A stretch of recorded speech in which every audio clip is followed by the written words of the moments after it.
Hello, I'm Brent Van Epps from Montrose Bike Shop in Montrose, California, and this is the new 2012 Specialized Stumpjumper Comp FSR.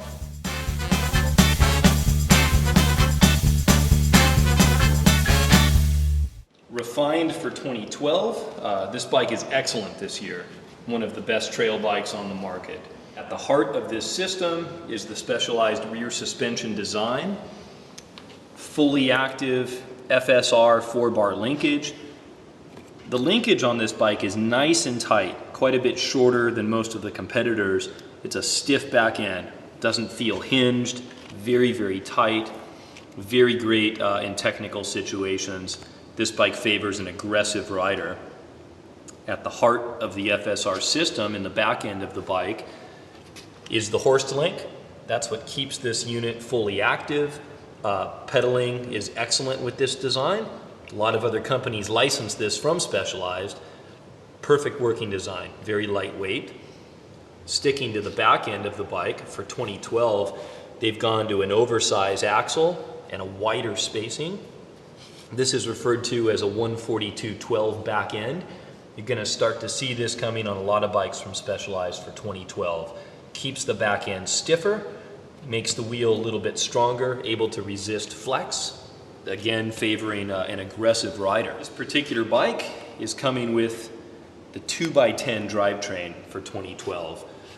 By eliminating the larger underutilized chainring, they've gone to a 2 chainring setup in the front, and along with the 10 setup in the back with a really oversized 36 tooth cog, you eliminate some redundant gears, you gain better shifting, and you get lighter weight. Excellent front shifting on a 2x10 setup. The shifting duties on this bike are handled by SRAM X9 rear derailleur. Very, very well done. Nicely routed cable, durable. You can knock them around, bang them around. It'll hit the shift perfectly. Big feature on this bike this year is the new auto sag. Getting your suspension set up properly requires that the suspension have some sag when you sit on it. Figuring out how to adjust that sag for some riders is troublesome. Specialized knows that, so we'll show you how that works. With the new auto sag feature, you're going to inflate the shock to 300 psi. That's done with a shock pump. To speed things up, I've already inflated this one, but you're going to inflate to 300 psi. And that's your main air chamber over here. Once that's set to 300, you're going to put on all your gear. If you ride with a Camelback, do put that on, loaded with water. We want your riding weight. There's a bleed valve on the non-drive side. That's this red valve here. So we're aired up to 300. We're going to sit on the bike. We're simply going to bleed that red valve until it stops. That senses your weight with all your gear. It knows your air pressure. You've now got perfect sag, about 20% sag. A little bit of blow-by, you're going to get that when the bike is new. It's bad if that's not there. That's letting you know there's plenty of oil in that shock. So certainly that's a good thing. I would definitely wipe it down. Perfect sag every time. No more measuring tools, no more tape measure on the trail. Set it and go and you're done. Sticking with the features on this bike, oversized bottom bracket. For 2012, Specialized has gone to a really large oversized bottom bracket bearing. This is called a Press Fit 30. Oversized, presses right into the frame. There's no threads, nothing to worry about. The oversized bottom bracket gives longer bearing life. The oversized bottom bracket is stiffer, quite a bit stiffer, again favoring an aggressive rider. The harder you push, the less flex you want out of that bottom bracket. And I think everybody will agree longer bearing life is a good thing. Save your money there. Disc brakes on this bike are new this year from Avid. This is an Elixir 7. They've gone to a new HS1 rotor. Little different shape than last year, different ventilation. This is a quieter system than some of the previous offerings from Avid. Consistent performance, one finger braking,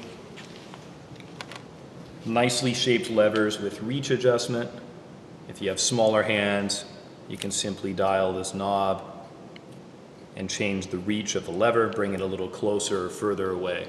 So it's designed to suit just about anybody. Sticking up here at the front end of the bike, we've got a 2012 Fox racing shock up front. This is offering 4.5 inches of travel. Fox is regarded as one of the best out there, I'd have to agree. Very, very solid, excellent performance on a bike like this. You got a lot of travel there. That's going to eat up just about anything you can throw at it. Like most forks in this price range, you do have adjustable lockout. You can stiffen the fork up a little bit, or you can lock it out completely for climbing. All the adjustments an advanced rider could want, rebound. Even if you're a beginner, you're going to want this, but the advanced guys love it. That's going to control how fast the fork comes back. Very, very slow for technical terrain and slow speed stuff, or very, very fast for higher speed, more aggressive riding. That's a great feature. If you want to know more about it, come into the shop. We'll be happy to show you how it works, why you need it, and what it's going to do for you. If you want to run a dropper seat post, which are becoming more popular, those are cable activated seat posts that adjust in height for technical terrain. Specialized has included an entry slot so your cable's routed internally. No messy zip ties, very, very clean. Run it internally. It exits the rear of the bike and up to your seat post. Great feature this year. Oversized tires this year on the Specialized FSR. Nicely done Specialized tires, great leading edge. This is good intermediate to soft terrain tire. In most parts of the country, this is going to work well. It works excellent out where we are here. Good flotation, excellent all-around tire, front and rear. That's the 2012 Specialized Stumpjumper Comp FSR. Lightweight, fun, ready to get some dirt on it.